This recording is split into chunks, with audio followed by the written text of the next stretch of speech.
বললেন, হে আবু উসাইদ, তাকে দুখানা কাতান কাপড় পরিয়ে দাও এবং তাকে তার পরিবারের নিকট পৌঁছিয়ে দাও। নবী সাহাবেদের মাঝে বের হয়ে আসলেন এবং সাহাবেদেরকে বললেন, আবু উসাইদকে বললেন, তুমি তাকে দুখানা কাতান কাপড় পরিয়ে দাও। কেন? কাপড় পরানোর প্রয়োজন কেন পড়ল? তার মানে ওই নারী নগ্ন ছিল। ইতিপূর্বে অবশ্যই সে নগ্ন ছিল না, নগ্ন হয়ে সে বাড়ি থেকে আসে নাই, বাড়ি থেকে আনা হয়েছে, তারপর নবীর খেদমতের জন্য নগ্ন করা হয়েছে, এমনটাই বোঝা যাচ্ছে। আল্লাহ নবী সাল্লাল্লাহু আলাইহি ওয়াসাল্লাম এখানে ইসলামের গুরুত্বপূর্ণ বিধান মাতআ এটা পালন করেছে।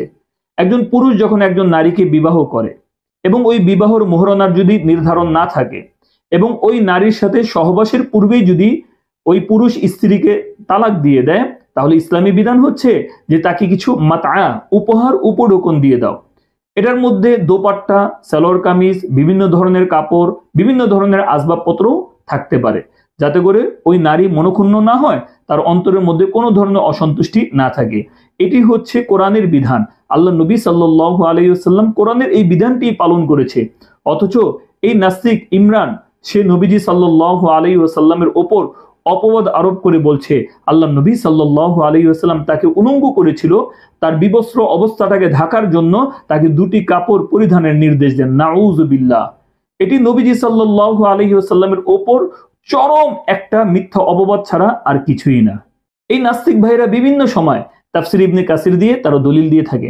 আপনারা যদি তাফসির ইবনে কাসিরের সূরা বাকারার 236 নম্বর আয়াতটি দেখেন, সেই জায়গার মধ্যে আল্লাহ তাআলা বলেন, লা জুনাহা আলাইকুম ইন তাল্লাকতুমুন নিসাআ মা লাম তামাসসুহুন্না আও তাফরিদু লাহুন্না ফারিয়্যাদাহ ওয়া মাত্তিউহুন্না আলাল মুসিই কদরুহু ওয়া আলাল মুকদিরি কদরুহু মাতাআন বিল মা'রুফ হাক্কুন আলাল মুহসিনিন। আল্লাহ তাআলা বলেন, যদি তোমরা স্ত্রীদেরকে স্পর্শ না করে অথবা তাদের প্রাপ্য নির্ধারণ করে তালাক প্রদান করো, তবে তাতে তোমাদের কোনো দোষ নেই, এবং তোমরা তাদেরকে কিছু সংস্থান করে দিবে। অবস্থাপন্ন লোক নিজের অবস্থানুসারে এবং অভাবগ্রস্ত লোক তার অবস্থানুসারে বিহিত সংস্থান করে দিবে। সৎকর্মশীল লোকদের ওপর এটাই কর্তব্য। এই আয়াতের ব্যাখ্যা হাফেজ ইবনে কাসির রাহিমাহুল্লাহ তিনি বলেন, সহবাসের পূর্বে তালাক দেওয়া, এমনকি মোহর নির্ধারিত না থাকলেও তালাক দেওয়া বৈধ, তবে এতে স্ত্রীদের খুবই মনোকষ্ট হবে বলে স্বামীদেরকে নির্দেশ দেওয়া হচ্ছে যে তারা যেন তাদের অবস্থা অনুপাতে তালাক প্রাপ্তা স্ত্রীদেরকে কিছু অর্থ সাহায্য করে।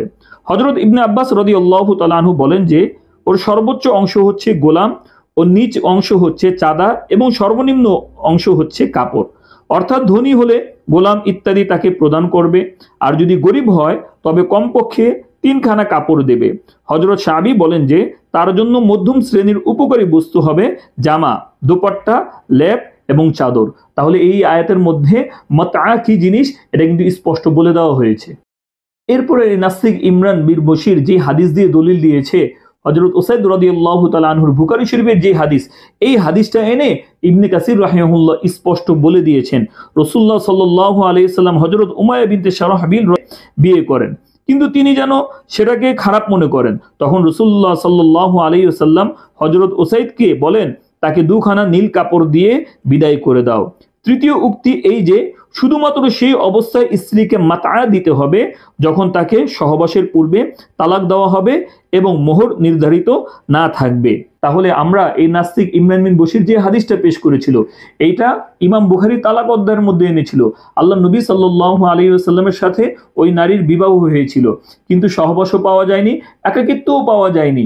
এজন্য আল্লাহ নবী সাল্লাল্লাহু আলাইহি ওয়াসাল্লাম ওই নারীর মনক্ষুণ্ণ যেন না হয়, তা সেই জন্য অসন্তুষ্টি না হয়, এবং কোরআনের বিধান পালন করার জন্য আল্লাহ নবী সাল্লাল্লাহু আলাইহি ওয়াসাল্লাম তাকে 2টি কাপ্তানি কাপড়, নীল কাপড় দেওয়ার আদেশ দেন।